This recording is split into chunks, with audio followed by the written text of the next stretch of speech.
JIT report का एक और तहलका खेज इंकशाफ सामने आ गया। मनी लॉन्ड्रिंग से मुताल्लिक इसहाक डार के बयान को दुरुस्त करार दे दिया गया है।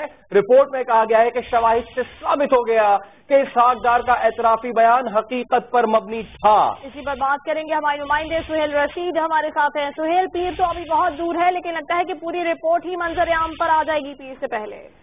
बिल्कुल ऐसा ही है। अभी जो नया इंकशाफ सामने आया रिपोर्ट में वो ये है कि JIT ने इसहाक डार के जो मनी लॉन्ड्रिंग से मुताल्लिक उनका जो बयान हल्फी था उसे तहकीकात के दौरान मिलने वाले दीगर शवाहिद की बुनियाद पर दुरुस्त करार दिया है। JIT की रिपोर्ट में ये कहा गया है कि इसहाक डार के बयान हल्फी का तफसीली जायजा लिया गया और बैंकिंग रिकॉर्ड, शवाहिद और गवाहों के जो बयानात सामने आए हैं उनकी रोशनी में JIT ने इसहाक डार के बयान हल्फी को दुरुस्त करार दिया है। JIT ने अपनी रिपोर्ट में ये कहा है कि सारे रिकॉर्ड और शवाहिद और गवाहों के बयानात जो हैं वो इसहाक डार के बयान की तस्दीक कर रहे हैं। JIT की रिपोर्ट में कहा गया है कि तहकीकात से पता चला कि 1992 में वजीर आजम नवाज शरीफ ने कई जाली अकाउंट खोले, जबकि इसहाक डार के बयान हल्फी से भी जाली अकाउंट की तस्दीक हो रही है। JIT ने अपनी जो रिकमेंडेशन हैं उसमें हुदैबिया पेपर मिल केस समेत 3 रेफरेंस हैं वो शरीफ फैमिली के खिलाफ दोबारा खोलने की भी सिफारिश कर दी है। इनमें हुदैबिया पेपर मिल के अलावा हुदैबिया इंजीनियरिंग, जबकि चौधरी शुगर मिल का केस जो है वो भी शामिल है। ये 3 केस है जिनको दोबारा खोलने की सिफारिश की गई है JIT की तरफ से।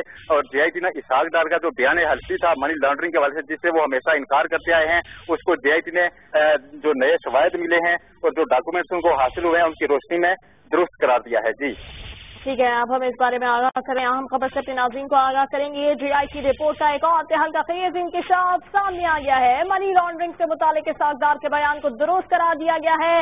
रिपोर्ट में कहा गया कि शवाहिद से साबित हो गया है कि इसहाक डार का एतराफी बयान हकीकत पर मबनी था। ब्यूरो चीफ इस्लामाबाद खालिद अजीम साहब हमारे साथ मौजूद। खालिद साहब, तो फिर जो कुछ कहा गया था इसहाक डार की जानिब से वो भी झूठ साबित हुआ। कहते रहे वो कि उनसे प्रेशर डाल के लिया गया, ड्यूरेस की गई, कोशन की गई, अब ये चीज भी खत्म हो गई। जी देखिए, ये थोड़ा सा इसमें फर्क है जो आप बात फरमा रहे हैं। इसमें हुआ ये है कि वो बयान उसे वाकई जबरदस्ती दिया गया, ये रिपोर्ट में भी दर्ज किया गया है और साथ साथ उनके इस दावे को भी जुटलाया गया कि ये बयान उनसे जबरदस्ती नहीं दिया गया था।